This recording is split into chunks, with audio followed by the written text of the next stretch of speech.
Hello दोस्तों, this is Mukesh. आज के वीडियो में मैं आप लोगों को हैज, हैव, हैड या शैल हैव या विल हैव इन सभी के बारे में कंप्लीट यूजेज बताने जा रहा हूं। वीडियो थोड़ी सी बड़ी होगी, लेकिन आपको मैं सारा इसका यूज बताऊंगा, किस सिचुएशन में इसका यूज किया जाता है। सो बिना टाइम वेस्ट किए हुए हम लोग वीडियो की तरफ बढ़ते हैं। सबसे पहले बात करते हैं हैज और हैव की। प्रेजेंट में जब भी आपको प्रेजेंट में ऐसे सेंटेंसेस बोलना पड़ता हो जिसके लास्ट में रखता है, रखती है, रखते हैं या रखता हूँ, या नहीं तो होता है, होती है, होते हैं, या नहीं तो पास है कोई सामान। कभी कभी हम लोग बीमारियों को बताने के लिए, जैसे कि उसे जुखाम है, मुझे बुखार नहीं है, उसे कैंसर है, तो ऐसे डिजीज को बताने के लिए हम लोग हैज और हैव का यूज करते हैं प्रेजेंट में। किसी को वो बीमारी अभी है, तो इतने सेंस में हम लोग हैज और हैव का यूज करते हैं। इसके स्ट्रक्चर को देख लेते हैं। सबसे पहले सब्जेक्ट राइट करना पड़ेगा आपको, जो भी सब्जेक्ट आप बोलना चाहते हैं। उसके बाद सेकंड नंबर में हैज या हैव लगेगा। यदि आपका subject I, we, you, they plural noun आए तो आपको हैव लगाना पड़ेगा। यदि आपका सब्जेक्ट ही, सी, इट या सिंगुलर नाउन हो तो आपको लगाना पड़ेगा हैज। उसके बाद यहाँ पर आपको ध्यान देना होगा, क्योंकि अक्सर जो है लर्नर यहाँ पर मिस्टेक कर देते हैं आर्टिकल में। उसके बाद आएगा आर्टिकल। आर्टिकल कब आएगा? जब आपका नाउन काउंटेबल हो। यदि आप उसको गिन सकते हैं, काउंटेबल नाउन है जैसे बुक, तो अ बुक, पेन, जो भी गिन सकते हैं। गिनने वाला अगर नाउन आएगा तो अ या एन आएगा, और उसके बाद उस नाउन को राइट कर देंगे। लेकिन आपका एक से अगर ज़्यादा है तो वहाँ पर नंबर आएगा 2, 3, 4, तो वहाँ पर आर्टिकल नहीं आएगा। अगर आपका अनकाउंटेबल नाउन आ रहा है तो नो आर्टिकल और कोई भी 1, 2, 3 नहीं आएगा। हैज आपके बाद डायरेक्ट उस नाउन का नाम, ठीक है, जो भी वो अनकाउंटेबल नाउन है जिसको नहीं गिन सकते हैं, जैसे कि करेज, विजडम, फ्रीडम, लव, इसको गिन नहीं सकते हैं, तो इसके साथ हमेशा नो आर्टिकल आएगा। हैज के बाद डायरेक्ट अदर वर्ड्स राइट कर देंगे। इसको बेटर तरीके समझने के लिए कुछ एग्जांपल्स लेते हैं। तो आज का पहला सेंटेंस है, मेरे पास लैपटॉप है, या नहीं तो मैं लैपटॉप रखता हूँ, या नहीं तो मेरे पास लैपटॉप होता है, मुझे लैपटॉप है। तो हिंदी हम लोग 4 अलग अलग तरीके से बोलते हैं। अब यहाँ पर इतने सारे हिंदी कैसे आया? इसमें कुछ हिंदी अमेरिकन इंग्लिश का हिंदी निकल रहा है और कुछ ब्रिटिश इंग्लिश का, और दोनों ही इंग्लिश अमेरिकन और ब्रिटिश दोनों में मैं डिफरेंस भी आपको बताऊंगा, अंतर भी बताऊंगा, इसलिए वीडियो को एंड तक बने रहे। यहाँ पर इन चारों सेंटेंसेस का इंग्लिश में एक ही तरह का ट्रांसलेशन होगा, बट नेगेटिव में दोनों अलग अलग स्ट्रक्चर फॉलो करते हैं, अमेरिकन अलग और ब्रिटिश अलग। तो पहले इसकी बात करते हैं। तो इसके लिए बोलेंगे हम लोग I have a laptop, I have a laptop.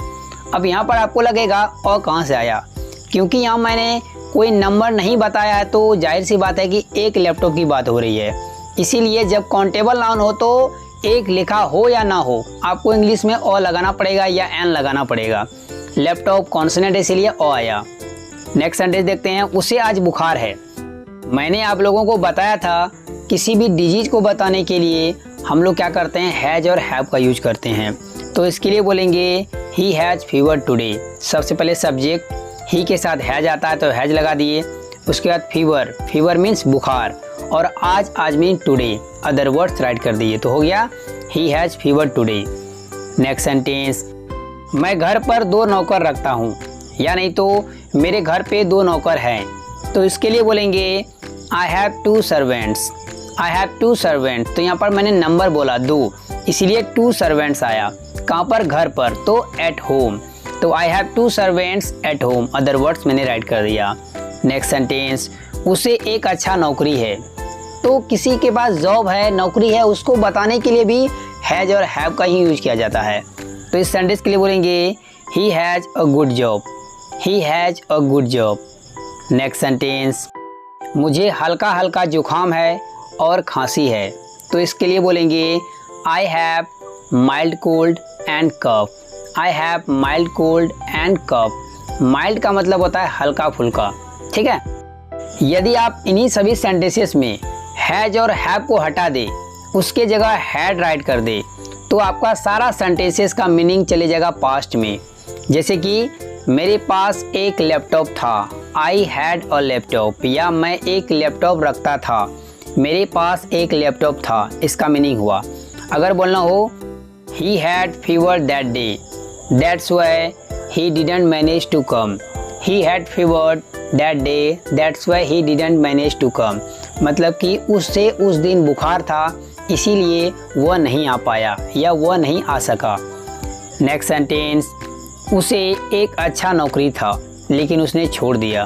तो इस सेंटेंस के लिए बोलेंगे he had a good job but he left it, he had a good job but he left it. मेरे पास बहुत सारा पैसा था। तो इस सेंटेंस के लिए बोलेंगे I had a lot of money, I had a lot of money. अभी नहीं है लेकिन पास्ट में था, तो पास्ट में कुछ भी आपके पास था तो हैड का यूज कीजिएगा।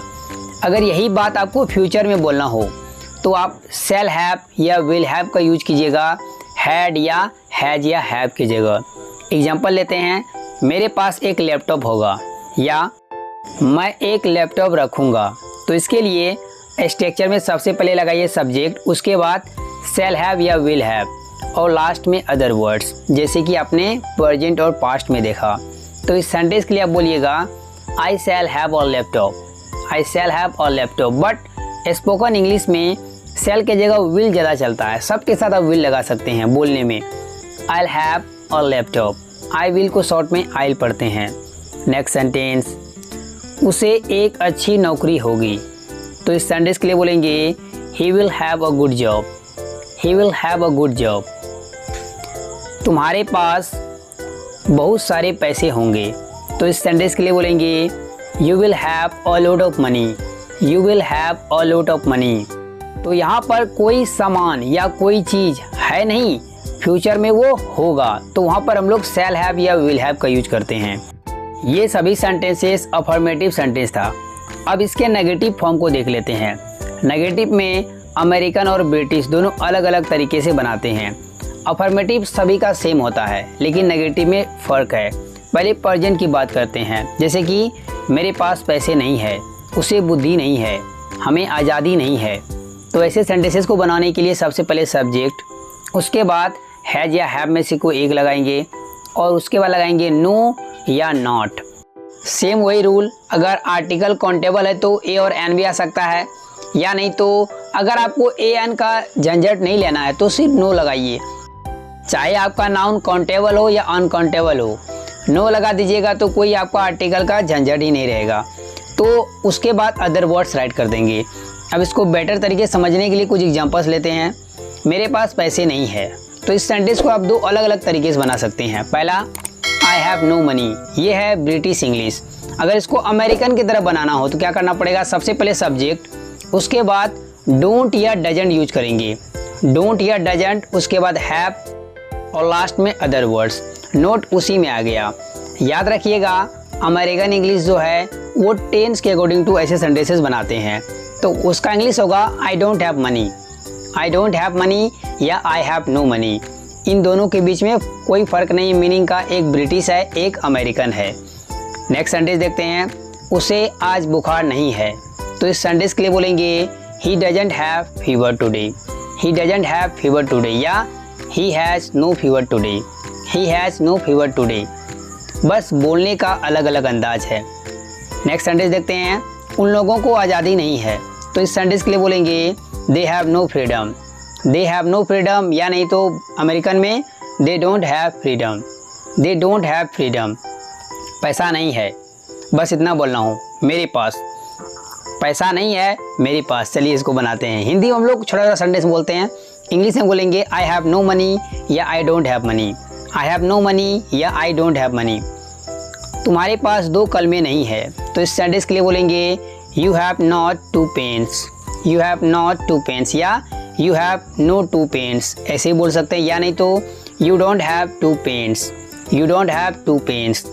अगर पास्ट में बोलेंगे तो सबसे पहले सब्जेक्ट, उसके बाद हैड और नो प्लस अदर वर्ड्स, ये है ब्रिटिश इंग्लिश। अगर अमेरिकन की तरह बोलना हो तो सबसे पहले सब्जेक्ट, उसके बाद डिडंट या डिडंट, दोनों पढ़ते हैं, डिडंट या डिडंट, और उसके बाद हैव और लास्ट में अदर वर्ड्स। बहुत सारे लोगों को लगता होगा डिडंट के बाद हैड आएगा क्योंकि पास्ट का है वो, ऐसा नहीं है। डिडंट का मतलब पास्ट हो गया, उसके बाद हैव ही आएगा। Got it? ये बात याद रखिएगा। कुछ एग्जांपल लेते हैं। उसके पास पैसे नहीं था, उसके पास पैसे नहीं थे तो इस सेंटेंस के लिए बोलेंगे he had no money. He had no money. American तरीके से he didn't have money. He didn't have money. तुम्हें बुद्धि नहीं था या तुमको अक्ल नहीं थी तो इस सेंटेंस के लिए बोलेंगे you have no sense, you have no wisdom. Sense या विजडम में दोनों यूज कर सकते हैं आप। अगर अमेरिकन की तरह बोलना हो तो यू डिडंट हैव सेंस या यू डिडंट हैव विजडम, इस तरीके से बोला जाता है। अगर बोलना हो उसे कैंसर नहीं था तो इस सेंटेंस के लिए बोलेंगे ही हैड नो कैंसर या ही डिडंट हैव कैंसर, इस तरीके से। अगर फ्यूचर में बोलना हो तो क्या कीजिएगा, सबसे पहले सब्जेक्ट, उसके बाद सेल या विल। चलिए सेल को हटा देते हैं, सेल मॉडर्न इंग्लिश में कोई बोलता भी नहीं है। विल लगाएंगे, विल के बाद नॉट लगाएंगे, नॉट के बाद हैव आएगा, उसके बाद अदर वर्ड्स। यदि आप मिलाना चाहते हैं तो विल प्लस नॉट हो जाएगा वॉन्ट, वॉन्ट। अगर फ्यूचर की बात करें तो अमेरिकन और ब्रिटिश दोनों सेम ही बोलते हैं नेगेटिव में भी। अब इसके भी कुछ एग्जांपल देख लेते हैं। उसे एक अच्छा जॉब नहीं होगा तो इस सेंटेंस के लिए बोलेंगे he won't have a good job. He won't have a good job, इसका मतलब हुआ he will not have a good job. मेरे पास ढेर सारा पैसा नहीं होगा तो इस सेंटेंस के लिए बोलेंगे we won't have a lot of money. We won't have a lot of money. तुम्हारे पास कुछ नहीं होगा, इस सेंटेंस के लिए बोलेंगे you will have nothing. You will have nothing. इसको और एक तरीका से बना सकते हैं you want have anything. You want have anything, जो भी अच्छा लगे आप उसका यूज कर सकते हैं। हे गाइस, इसी तरह से आप ढेर सारा सेंटेंसेस लीजिए, प्रैक्टिस कीजिए। The more you practise the better you will be. So इसका अगर पार्ट 2 चाहिए, इसमें आपको क्वेश्चन करने के लिए पूछना हो तो राइट कीजिए, मैं आपको जो है पार्ट 2 जल्द ही लेके आऊँगा। दोस्तों इससे जुड़े मैं आपको 3 सेंटेंसेस देता हूँ, इसको पहचानिए, ट्रांसलेट कीजिए, राइट कीजिए कमेंट बॉक्स में। If you make any mistake then I will correct it. दोस्तों वीडियो कैसी लगी थी, अच्छी लगी थी लाइक कर दीजिए, मेरे चैनल को सब्सक्राइब कर ले और बेल आइकॉन को क्लिक कर ले ताकि मेरा रोज आने वाले वीडियो की नोटिफिकेशन बिल्कुल टाइम पर मिलती रहे। Thanks for watching my friends and do not forget to share this video. Bye bye.